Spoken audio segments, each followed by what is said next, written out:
Now we are going to be restoring this PlayStation 4 Slim. I'll be showing you guys how to clean and change thermal paste. So you might have these like plastic tabs and stuff where it's been plastic welded in. I did a razor blade because it cuts them better, but you just get a knife and you just cut them off. Or you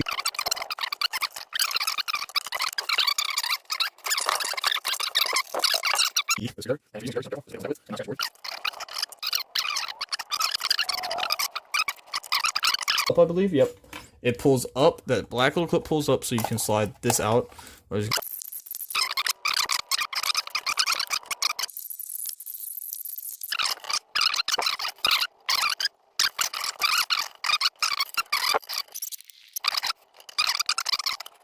Right here, and you want to put you about a pea size amount on here. So HDMI 1, it recognizes as a PlayStation.